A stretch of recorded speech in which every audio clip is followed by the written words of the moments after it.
안녕하세요. 여동생이라면 껌뻑 죽는 남자와 결혼해서 애까지 빼앗길 뻔했네요.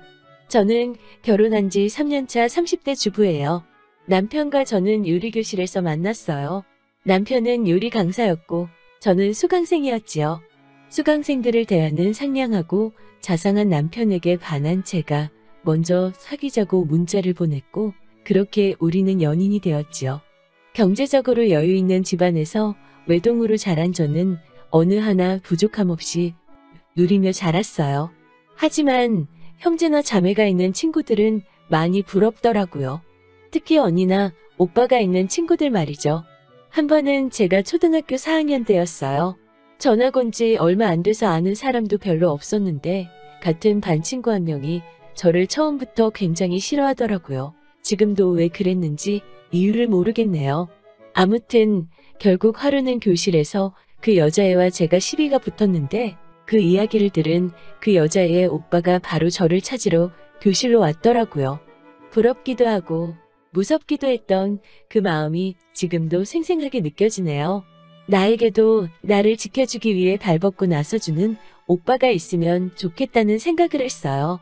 사춘기에 들어서는 부모님에게는 털어놓을 수 없는 이야기를 들어줄 언니가 있다면 참 좋았을 텐데라는 상상을 줄곧 했네요.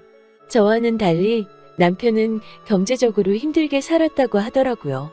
불의의 사고로 아버지가 일찍 돌아가셨기 때문에 어머니는 늘 돈 버느라 바쁘셨대요. 그래서 남편은 10대 시절부터 어떻게든 가족에게 보탬이 되고자 노력하며 살았다고 하더라고요. 지금은 나름 성공한 요리 강사이지만 남편이 요리를 시작하게 된 이유는 남편이 요리를 좋아해서가 아니었죠. 일단은 외식을 하기 어려운 살림살이지만 가족에게 맛있는 음식을 원없이 해주고 싶다는 꿈이 있었고 먹고 살기 위해서는 기술을 익혀야 한다는 현실적인 이유가 있었기 때문이라고 하더라고요. 남편에게는 6살 차이가 나는 여동생이 있어요. 남편은 여동생에게 참 급지네요. 남편의 아버지가 돌아가셨을 때 여동생은 겨우 4살이었기 때문에 아버지의 사랑을 제대로 받아보질 못했다며 남편은 늘 여동생을 안쓰럽게 여기더라고요. 그런 남편의 모습에서 저는 제가 바라던 오빠의 모습을 봤지요. 그래서 남편과 결혼하면 남편이 저에게도 이런 관심과 사랑을 주리라 믿어 의심치 않았어요. 그리고 늘 혼자라고 생각했던 제 인생에 오빠 같은 남편과 여동생이 동시에 생긴다고 생각하니 기쁜 마음이 컸고요. 사람들은 아가씨와 올케는 영원히 가까워질 수 없는 사이라고 말했지만 저는 우리는 다를 거라는 막연하지만 확신이 있었지요. 지금 생각해보면 제가 얼마나 오만했었는지. 일단 아가씨는 저희를 정말 잘 따르기는 해요. 남편한테는 아빠, 저한테는 엄마라고 부를 정도로요. 자기는 일명 아가씨 집 같은 거 너무 싫다면서 제가 집안일을 하고 있으면 조금씩 거들어주려고 노력하더라고요. 어디 놀러 갈 때 용돈이 부족하면 애교도 부리고요. 이런 아가씨의 모습에 처음엔 정말이지 조금 큰딸이 생긴 것 같은 기분도 들더라고요. 정말 좋았어요. 그런데 막상 살면서 겪어본 남편과 아가씨의 관계는 제가 생각한 것보다 훨씬 더 가깝고 친밀하더라고요. 하루는 아가씨가 어머님의 반찬을 전해주러 잠깐 집에 왔을 때였어요. 당시 저는 약속이 있어서 잠시 집을 비웠었지요. 아가씨가 온다는 소리에 헐레벌떡 집으로 돌아왔는데 신발장에 아가씨 신발하고 남편 신발은 있는데 둘이 보이지를 않더라고요. 어디 있나 생각하는 찰나 화장실에서 아가씨와 남편의 웃음소리가 나더라고요. 느낌이 쎄해서 화장실 문을 열자 남편은 욕조 안에 앉아서 목욕을 하고 있고 아가씨가 남편의 등을 밀어주고 있더라고요. 제가 화장실 문을 열었는데도 아가씨와 남편은 전혀 당황하는 기색이 없더라고요. 순간 화가 난 제가 화장실에서 나오자 남편이 오히려 저에게 애 무한하게 뭐 하는 거야? 라며 저에게 싫은 소리를 하더라고요. 결국 남편의 성화의 아가씨에게 미안하다고 하고 흐지부지 상황을 넘겼어요. 하루는 집에서 빨래를 정리하고 있는데 아가씨가 근처에 지나가다 언니 생각이 났다면서 왔더라고요. 그런데 빨래줄에 걸려있는 남편 속옷을 보더니 언니가 이거 산 거예요? 오빠는 예민해서 면으로 된 팬티만 입는데라며 핀잔을 주더라고요. 결국 그날 밤 제가 이건 너무 도를 지나치는 것 같다고 남편한테 솔직하게 털어놓자 남편이 제가 그렇게 심각하게 받아들일 줄 몰랐다면서 앞으로는 조심하겠다고 하더라고요. 그 이후로는 한동안 특별한 일 없이 잘 지냈어요. 아가씨랑 저희 부부 사이가 멀어지고 한 것도 아니었고 그저 남편과 아가씨 사이의 유난스러운 일들이 제 눈에 띄지 않았던 거지요. 그런 날들 중 어느 날 아가씨가 소개할 사람이 있다며 저희 집에 데리고 왔어요. 어머님께 인사드리기 전에 저희에게 먼저 보여주고 싶었다면서 말이지요. 작은 카페를 운영 중이라는 아가씨의 남자친구는 누가 봐도 훤칠하고 잘생긴 외모를 가졌더라고요. 아가씨 말이 아가씨가 먼저 반해서 오랫동안 쫓아다녔다고 하는데 그 말이 이해가 가더라고요. 이야기를 나눠보니 생각보다 고지식하다는 느낌은 있었지만 아가씨가 좋다면 된 거지라는 생각에 별말은 안 했어요. 그리고 얼마 뒤 많은 사람들의 축하와 축복 속에서 아가씨는 결혼식을 올렸어요. 정말이지 모든 것이 평화롭고 순탄하게 흘러가는 것만 같았어요. 얼마 전 그 일이 생기기 전까지는 말이지요. 아가씨가 시집가고 얼마 지나지 않았을 때였어요. 남편이 아가씨와 모처럼 둘이서 데이트를 한다고 농담을 던지며 집을 나서더라고요.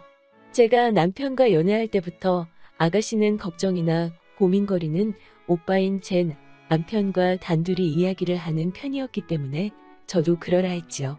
그런데 그날 밤 현관을 들어오는 남편의 표정이 영 어둡더라고요. 제가 걱정스러워서 무슨 일이냐고 몇 번을 물었지만 남편은 말하기를 꺼려하더라고요. 저도 더 이상 캐묻지 않았고요. 그 후로 며칠 뒤 남편이 저에게 아기를 갖자고 하더라고요. 조금 놀랐지요. 그도 그럴 것이 남편은 사실 아기를 좋아하지 않거든요. 그래서 결혼한 지 얼마 되지 않았을 때 제가 아기를 갖자고 할 때는 아직 우리가 아이를 가질 상황이 안 되니 시간이 지난 뒤에 자리 좀 잡으면 갖자라는 말로 완곡하게 거절당하곤 했거든요.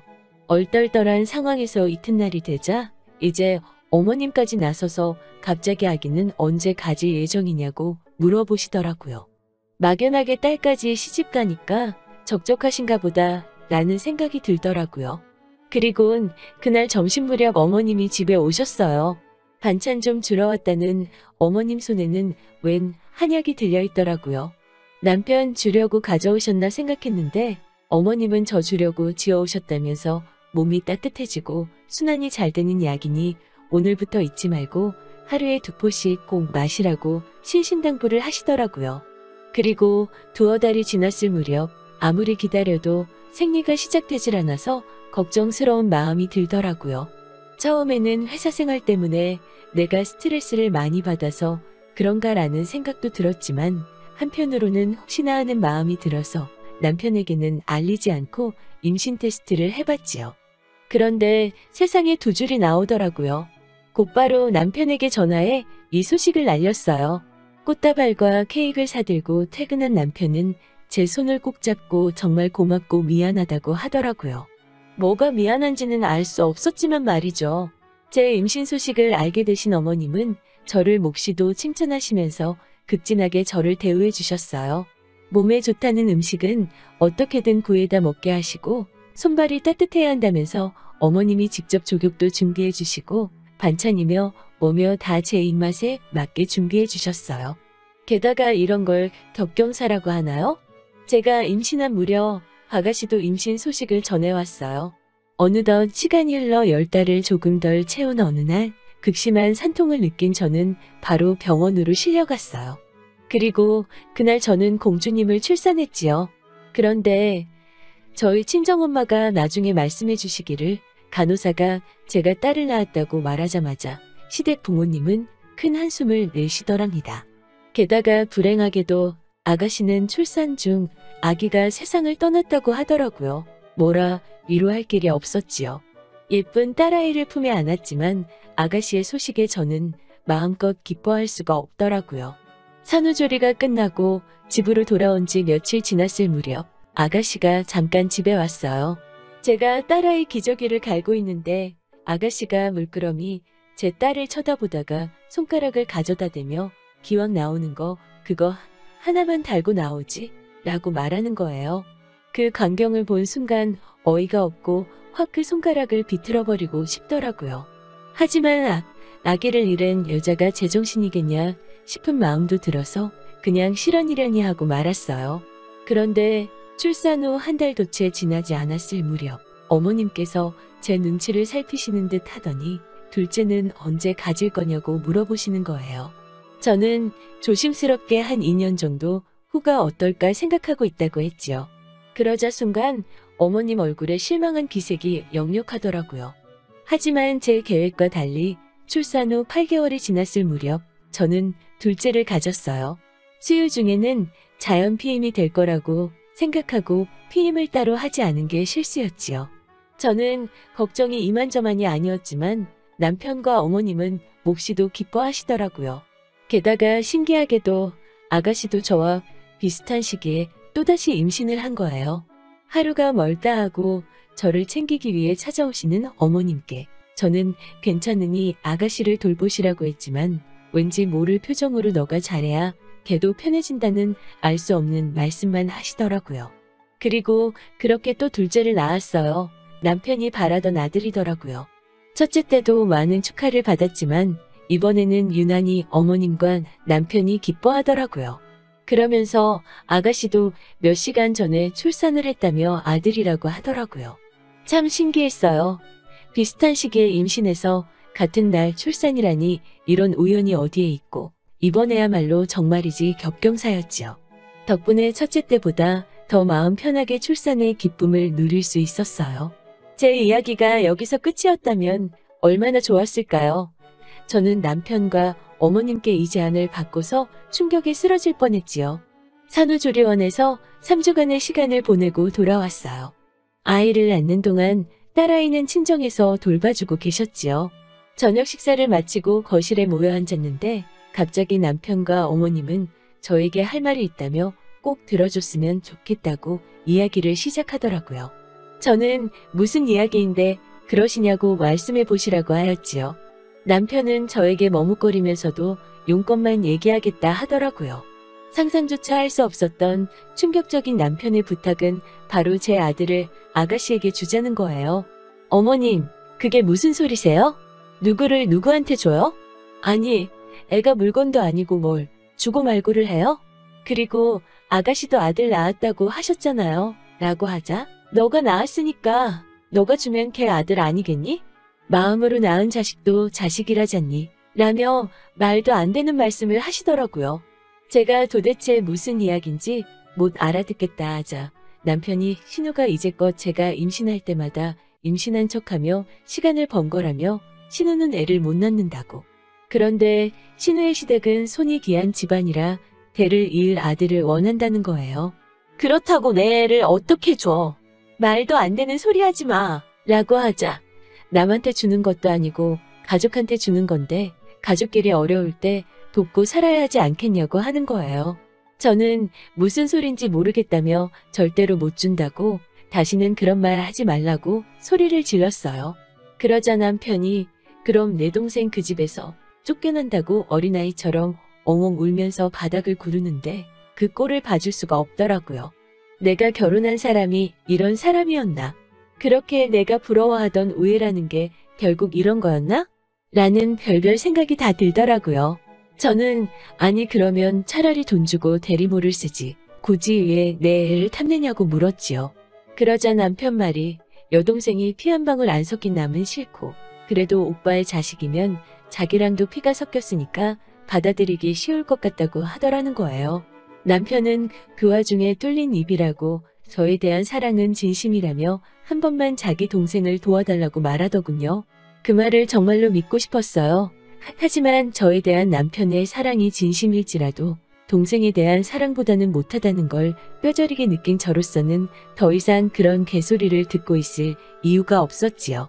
첫째는 제가 산후조리하는 동안 친정에서 봐주고 있었기 때문에 저는 도망치듯 둘째 아들만 안고서는 혹시 쫓아올까봐 떨리는 마음을 애써 감추고 뒤도 안 돌아보고 친정으로 왔지요. 3일째 되던 날 어머님께서 연락을 해오셨지요. 이렇다 저렇다 말씀을 오래 하셨지만 결론은 아기를 달라는 사정이었어요. 저는 도저히 안 되겠구나 싶어서 이혼 서류를 작성해 남편에게 보냈지요.